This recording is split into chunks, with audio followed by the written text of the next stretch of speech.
Oke, hai Sobat Kampus dimanapun kalian berada. Kali ini saya membawakan acara Bintang Kampus UMK Broadcasting edisi pertama ya. Di samping saya sudah ada dua bintang tamu spesial nih, keren. Yaitu dua mapres dari Universitas Muria Kudus. Oke, yang pertama adalah Ida Rahmawati. Ida Rahmawati adalah mapres 2 Universitas Muria Kudus. Prestasi dan penghargaan Mbak Ida yaitu juara 3 tingkat Provinsi Jawa Tengah LKSK Mendikbud 2018. Yang kedua adalah pendanaan program kreativitas mahasiswa Kementerian Pendidikan dan Kebudayaan 2019. Finalis 10 besar nasional kompetisi bisnis manajemen Kemendikbud 2020 kategori komersial riset and teknologi. Selanjutnya adalah Indonesian Science International Fair 2020 memperoleh Gold Medal Awards. Dan tidak hanya Mbak Ida Rahmawati, di sini saya juga bersama Mas Aldi Dwi Kurniawan.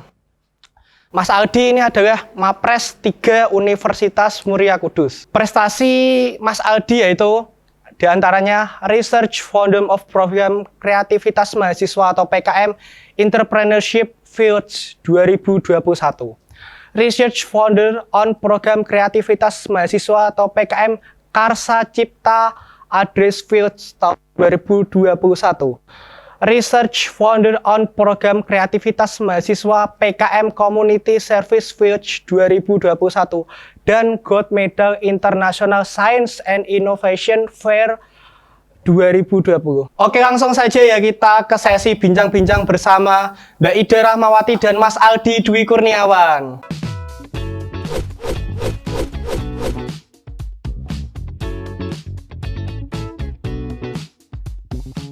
Oke, hai Mas, hai Mbak. Untuk kesibukannya ngapain aja nih? Dari Mbak Ida dulu. Selain kuliah, kebetulan saya juga ikut pertukaran pelajar di Malaysia. Jadi saya ada 2 kuliah di UMK sini sama di Malaysia. Dan kebetulan juga ini lagi persiapan buat ajang lomba Wintek sama ISEC nanti. Keren ya. Berarti ini Mbak Ida selain ikut di Universitas Muria Kudus juga ikut di Universitas Malaysia yaitu MMU ya? Iya. MMU. Oke, untuk Mas Aldi sendiri nih, kesibukannya apa ini? Kalau ditanya kesibukan sehari-hari ya kurang lebih sama kayak kita. Cuma ya kalau di rumah kadang juga desain juga, kadang open competition kayak gitu lah. Bukan buat nyuguhan diri gitu. Terus ada nyiapin lomba-lomba dan juga kayak riset kecil-kecilan sih nanti ide lomba apa yang mau diajukan lagi gitu. Cuma kalau saat ini tuh lebih berfokus pada kuliah aja sih, jadi lebih mengurangi di lomba-lomba gitu. Itu. Oke. Itu kan di ranah kuliah ya. Untuk kesibukan pribadi di rumah misalnya ke game atau apa gitu. Apakah ada kesibukan gitu? Biasanya kan anak muda kan familiar sih, pasti ada yang game lah atau muncak atau gimana kan pasti kan. Untuk dari Mas Aldi Dwi itu apa? Kalau kesibukan pribadi sendiri ya kebanyakan ya nonton film, Netflix, biasalah kayak ya kadang-kadang ya traveling kadang-kadang. Cuma kan ini kan lagi pandemi ya, jarang-jarang yang masih ditutup lah banyak gitu. Jadi kesibukan ya di rumah aja, terus main-main game ya kadang ya PES gitu-gitulah biasalah anak muda. Gitu sih. Untuk Mbak Ida sendiri itu apakah masak atau apa? Mungkin bisa. Aku di rumah kebanyakan kerjain proposal. Oh, pribadi. Ya kalau iya. Jadi gabutnya Mbak Ida ini gabut tapi belajar ya, nyicil proposal apa? Dengerin musik, kita main game sendiri, nongkrong gitu. Oh gitu ya. Berarti bisa dikatakan kalian berdua ini fokusnya di kuliah ya, ibaratnya untuk kesibukan yang lain nanti dulu gitu aja. Ya nggak gitu juga, kita tuh harus balance gitu loh antara pribadi sama ya nggak harus ngabis terus proposal ya. Nanti ya ada jedanya, ada santainya juga gitu, ya. Tipes nanti ya. Iya tipes. Hanya diselingi gitulah. Oke, terus nih yang selanjutnya, bagaimana Mas dan Mbak bisa seperti sekarang ini? Pasti kan ada mulai perjalanan panjang kan? Gak mungkin tiba-tiba kalian masuk terus jadi mapres kan? Pasti ada perjalanan yang harus ditempuh gitu. Untuk dari Mas Aldi dulu. Kalau saya sendiri kalau ditanya gimana cara sampai tahap ini ya, ke tahap ini ya, mungkin ya emang dari awal sih dipersiapin semua tuh butuh persiapan semua, nggak langsung jadi gini gitu loh, jadi step by step, terus naik tangga satu-satu gitu. Jadi ya emang harus banyak apa ya, nyoba hal-hal yang baru ya. Mungkin ini coba inilah, coba itulah, nanti juga kebiasa sendiri. Jadi mungkin nggak tahu spesifiknya itu gimana, cuma kurang lebih kayak gitulah gitu. Itu sih. Untuk Mbak Ida sendiri gimana? Yang pertama ketika aku masuk di sini, sebelumnya kan aku udah keterima ada SBM, coba nggak dibolehin, terus akhirnya didaftarin di sini. Pertama kali masuk, udah nggak apa-apa kuliah di sini, tapi yang penting aku harus punya prestasi. Dulu aku pendiam. Pendiam ya? Mbak Ida pendiam ternyata. Iya, menarik nih. Iya, aku pendiam. Terus aku masuk, temanku tuh cuma sedikit banget, terus masuk organisasi. Waktu itu semester 1 ya, atau 2 sih, yang itu ada lomba KBMK, itu lomba pertama kali, PKM pertama kali, PKM terus nunggu sama dia satu tim, terus nunggu jeda pengumuman, terus ada lomba baru KBMK, terus aku pengen nyoba, ngajak dia, dan ada dosen pembimbing kita, aku Bu Mirah. Nah dari saat itu sampai sekarang kita diarahin, ini loh ada lomba ini, ikut yuk, gimana kalau bikin ini gini gitu. Oke, berarti pasti mulai proses ya? Iya. Oke.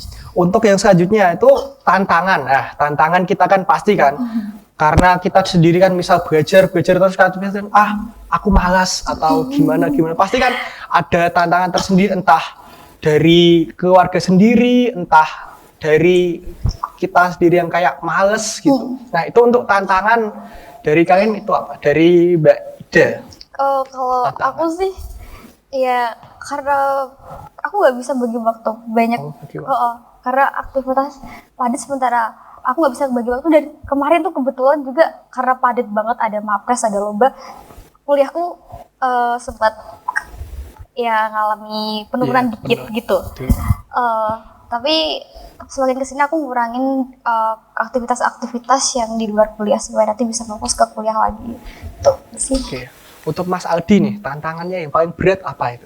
Tantangan sendiri ya, kayak semua orang sih rasa males itu sendiri. Mungkin yang kayak moody dikit, nggak mood lah. Soalnya kan ya emang semua kerjaan tuh berdasarkan mood sih, kalau aku sendiri gitu sih. Soalnya kalau udah gitu ya, males lah ngapain sih. Cuma kalau pada saat gitu mungkin males, dan kita tuh inget-inget lagi tujuan utamanya tuh kita apa gitu. Jadi kita mungkin flashback, merenung lah atau gimana itu.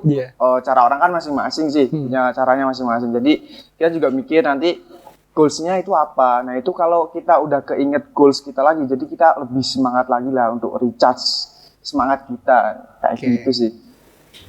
Berarti misal ada rasa males langsung di pull up, jangan kayak gitu ya. Berarti lebih men-challenge diri sendiri ya kayak gitu. Cuma terkadang itu rasa males ya harus dituruti juga. Ya, karena manusiawi ya. Nggak karena robot gitu. Soalnya kalau capek dipaksa tuh hasilnya tuh nggak maksimal banget, serius itu. Kalau ada lomba terus kita capek, ini lomba buahnya gitu. Terus kita tuh maksa, kita ngerasa kayak robot atau gimana gitu kan. Misalnya kayak ini bisa. Ternyata nggak bisa, kan punya batas orang. Jadi kita harus memilih salah satu itu yang penting, biar hasilnya maksimal lah kalau dikit tapi prioritas gitu. Beratnya misal kita paksa pun pasti kan ujung-ujungnya kadang nggak maksimal ya. Iya betul. Kayak gitu.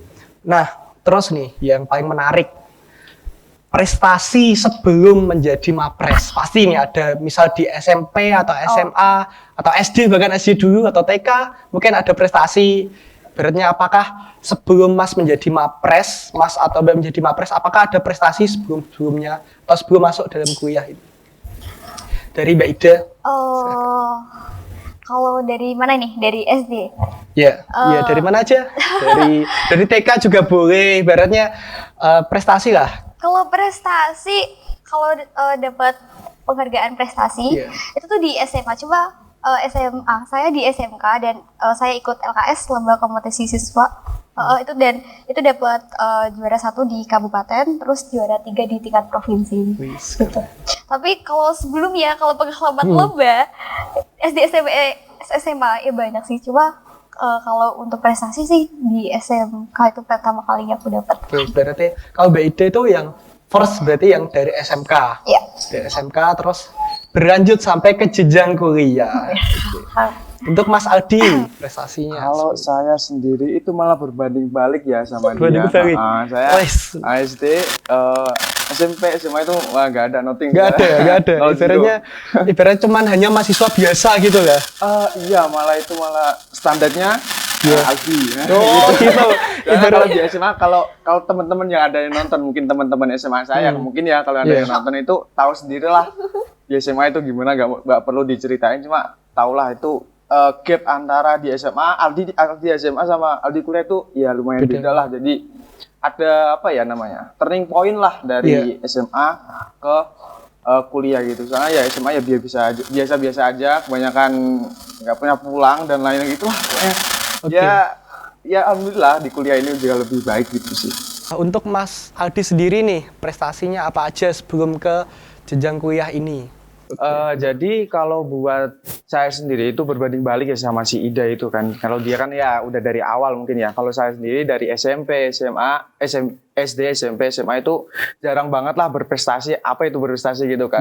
Adanya ya nongkrong, terus main dan gitu-gitulah. Ya bisa dibilang itu di bawah standar lah kalau saya di SMA dan lain. Kalau teman-teman saya yang nonton, mungkin ada yang nonton ya, teman-teman SMA saya juga mesti udah tau lah Aldi itu gimana kalau di SMA.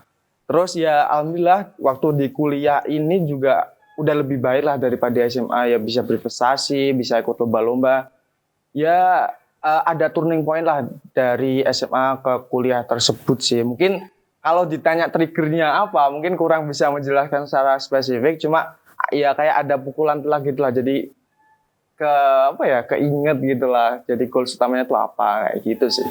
Oke, berarti kayak dari diri sendiri ya Mas Aldi pengen berubah, aku dulu kayak gini nih, kepengen menjadi sesuatu yang lebih gitu dari diri sendiri ya, berarti nggak karena unsur luar berarti ya?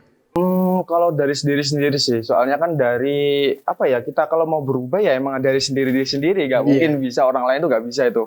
Terus ya mungkin kalau ditanya triggernya apa, itu kayak goals yang akan kita capai itu nggak dapat.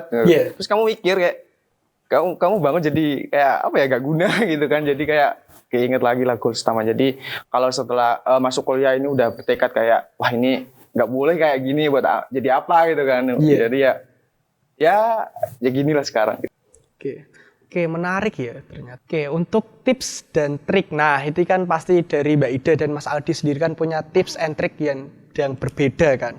Nah untuk Mas Aldi sendiri, tips and trik untuk menjadi seperti sekarang atau menjadi berprestasi atau bisa membagi waktu lah, gimana itu? Tips and trick time management, sebetulnya itu time management itu susah ya, saya juga susah kalau praktekin, cuma tahulah konsepnya, harus ada prioritas. Kalau prioritas kita harus prioritasnya mana sama urgensi. Jadi prioritas sama urgensi itu harus kayak skalanya gitu loh, di atas gitu, tergantung kita pilih mana prioritas, mana urgensinya dan lain-lain.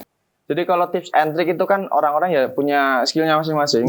Kalau saya sendiri kita bahas soal prestasi dan lain-lain ya. Untuk tips and tricknya sendiri itu ya udah coba hal yang baru aja gitu.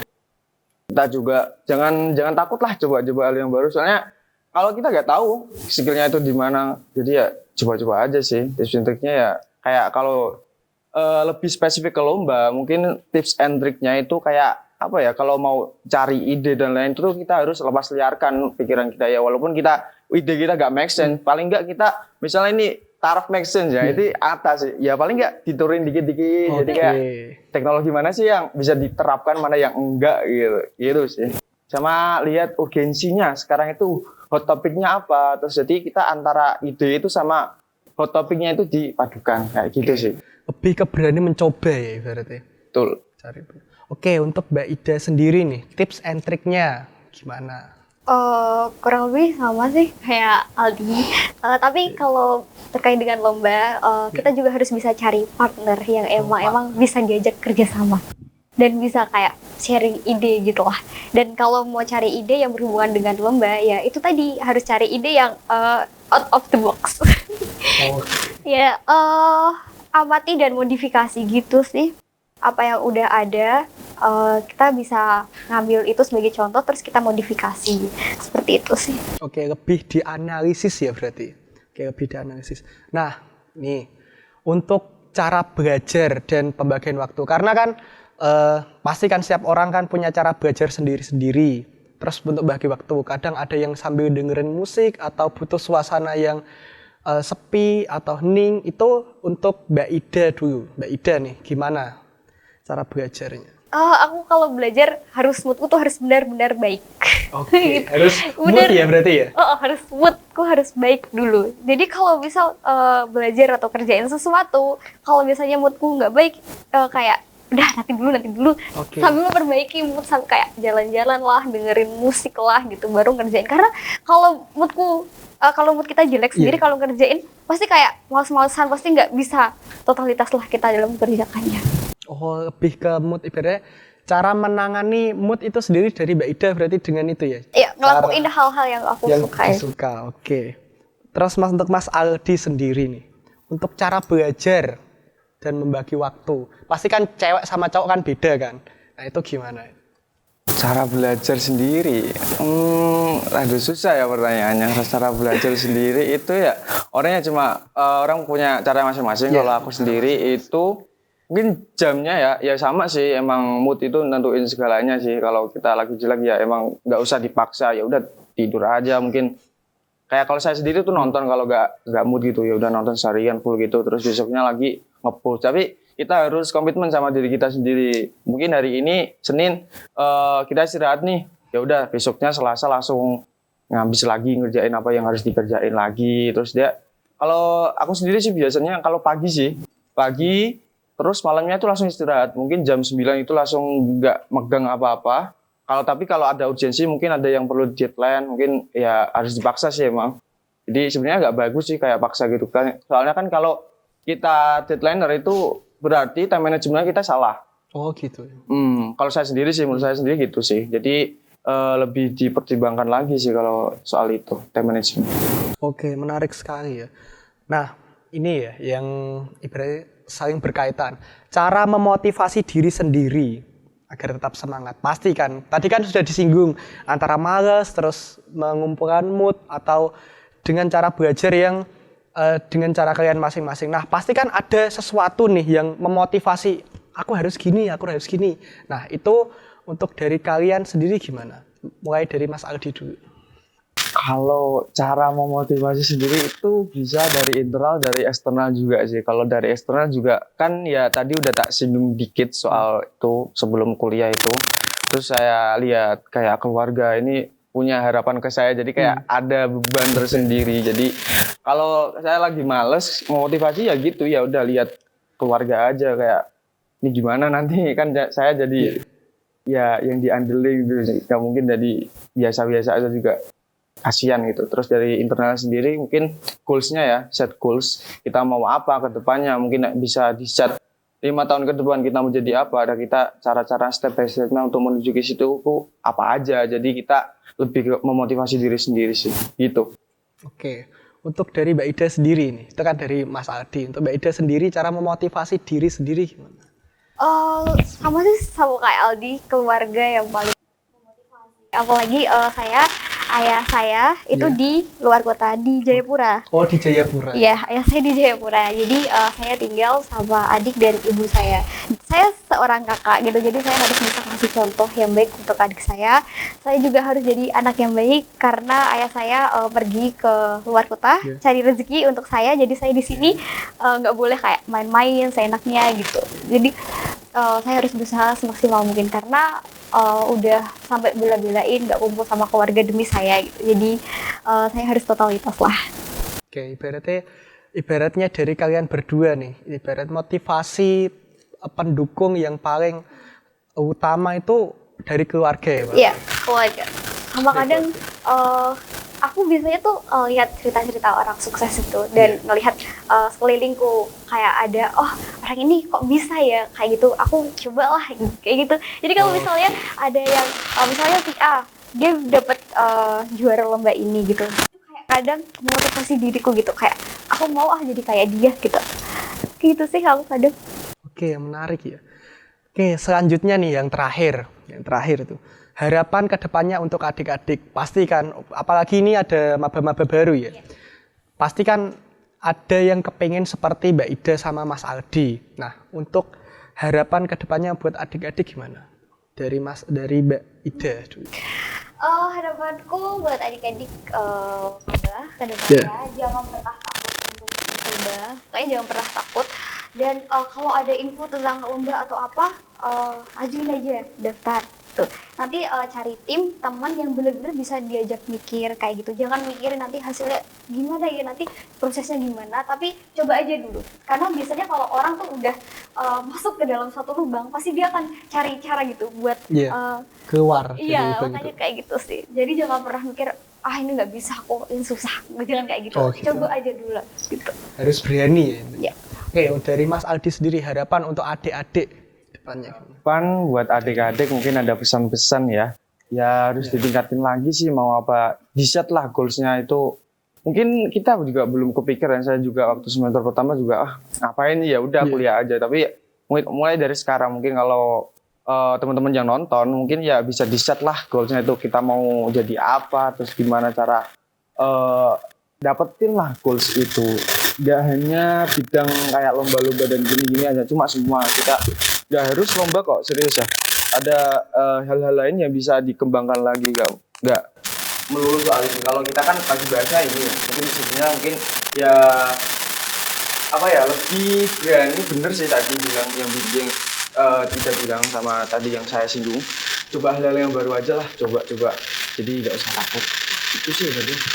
Oke, jadi kita memasuki sesi Q&A ya. Jadi ada beberapa pertanyaan yang sudah kami himpun dari sobat-sobat kampus yang sudah bertanya di Instagram UMK Broadcasting kemarin.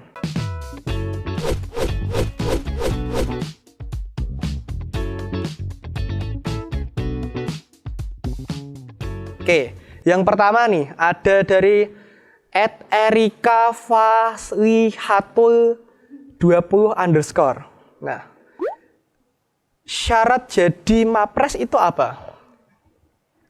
Syaratnya. Dari Mbak Ida dulu, Oke. Ya. Mungkin dari.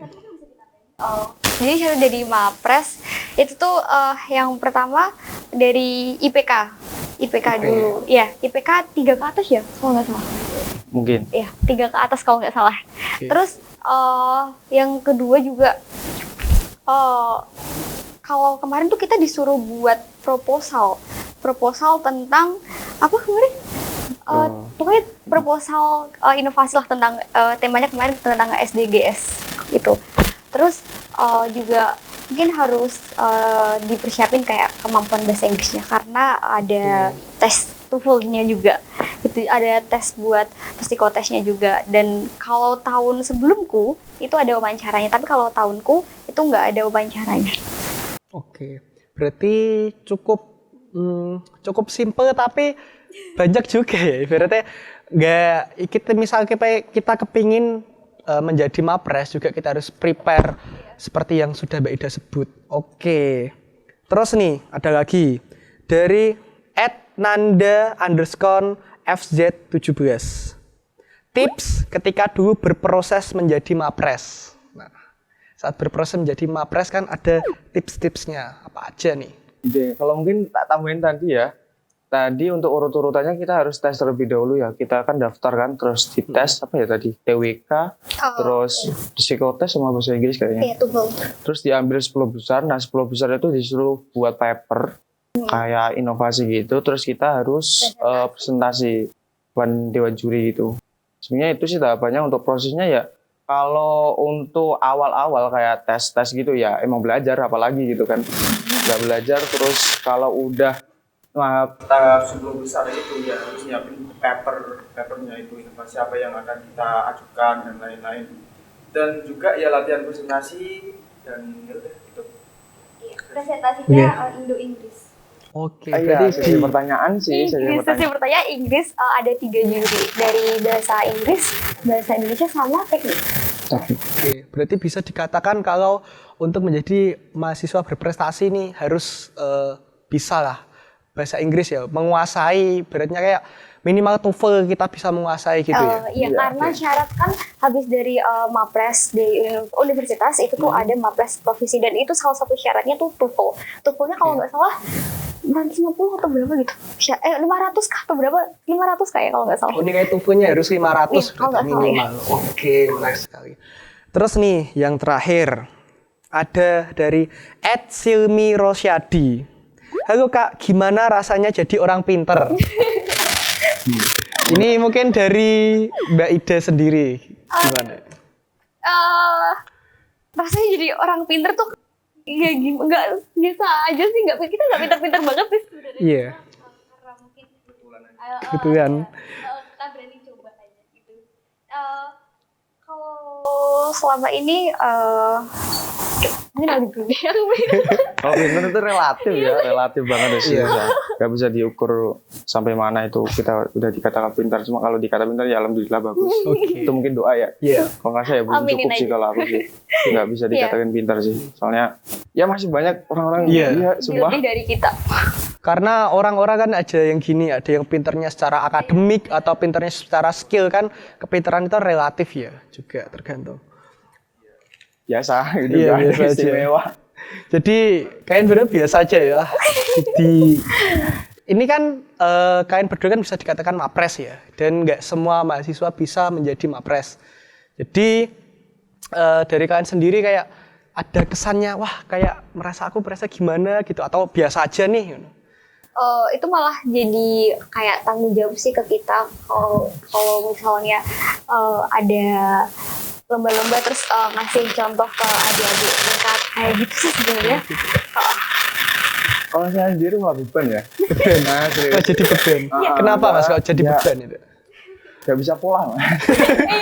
Tahu sendiri MAPRES kayak. Oh iya, pasti etika MAPRES. Etika. Sebenarnya MAPRES enggak sama dengan manusia sempurna yang enggak juga. Iya. Kadang kan orang-orang MAPRES kayak gini sih. Jadi kita kan manusiawi ya gitu. Jadi ya betul-betul apa ya, fun gitulah. Enggak harus stay di depan laptop ngerjain dan lain-lain. Selayaknya manusia.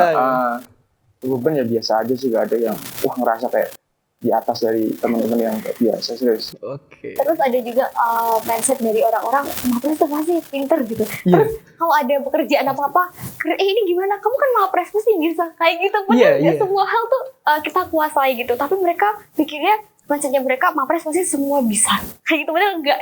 Ya berarti stereotipnya isinya. Stereotip. Kadang kan ada yang beberapa unsur kita pinter, ada yang beberapa unsur kita tidak menguasai, pasti kan? Yes. Oke, jadi itu ya bincang-bincang kita bersama dua MAPRES Bintang Kampus, yaitu Mas Aldi Dwi Kurniawan dan Mbak Ida Rahmawati. Ternyata dunia MAPRES tidak seperti yang kita bayangkan, dan pesan-pesan dari mereka bisa menjadi motivasi buat kita untuk melangkah ke depannya. Jangan lupa klik subscribe, like, and comment di kanal YouTube UMK Broadcasting. Saya Nova Arela, signing out. Wassalamualaikum warahmatullahi wabarakatuh.